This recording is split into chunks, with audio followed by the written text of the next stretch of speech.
The Legend of Zelda, Secret of Mana, Final Fantasy. If these three games were to have a baby, then out would pop Final Fantasy Adventure. Before you start the game, you'll have to choose a version.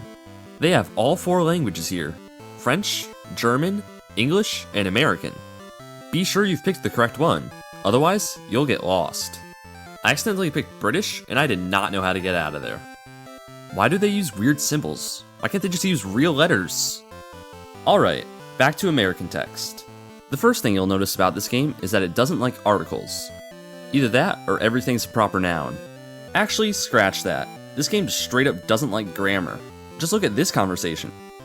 Excuse me, I'm looking for a man named Bogard. Good talk. You may have noticed how my name is Peedaw. That was not a grammatical error. You can only use 4 characters in your name, but that's okay. Honestly, how many people do you know who have 5 or more letters in their name? Please don't tell me you can answer that. I promise I wasn't clickbaiting you. We are going to talk about how this game rips off Zelda and Final Fantasy. The main aspect that feels stolen from Zelda is the dungeons. They all have enemies, puzzles, an item, and a boss. Any game that has those elements is plagiarizing Zelda, but it gets worse. The chain reminds me of the hookshot, and these zombies look awfully familiar.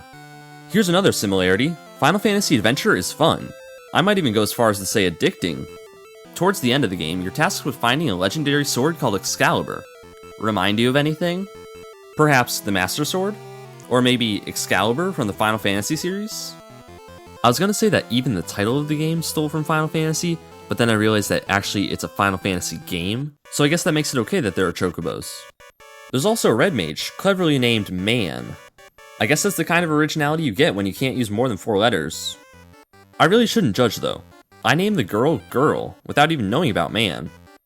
Final Fantasy Adventure uses a level up system similar to other Final Fantasy games. When you level up, you get to choose which stat to increase, thus incentivizing the extinction of every enemy. Those enemies aren't the only things that are being killed, so are the people. Final Fantasy games tend to have heartwarming moments and heartbreaking moments. Final Fantasy Adventure focuses more on the latter. The strange thing is, most of the people who die look the exact same. If you in any way resemble this 8-bit character sprite, then you ought to hide yourself away in a bunker. The only thing that you should be bringing with you is food and water just to be safe. Although technically those things could kill you as well, so it's probably just better to sit in an empty room for the rest of your life.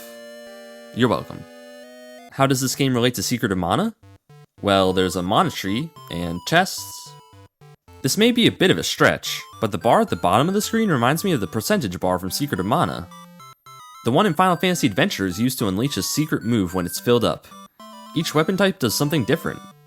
I personally like the swords best because you have 2 options: flying through the air or spinning around while attacking. It actually kinda reminds me of Zelda. If you manage to get through this entire video without shedding a single tear for all the travesties in this game, then I would get a tissue box ready for what I'm about to say. Spoiler warning, by the way. My girlfriend. Well, you see, I'm sorry. It's a little bit sensitive for me still. She turned into a tree. That's rough, buddy. Golly, this game ends on such a depressing note. If only there was some sort of way to cheer me up.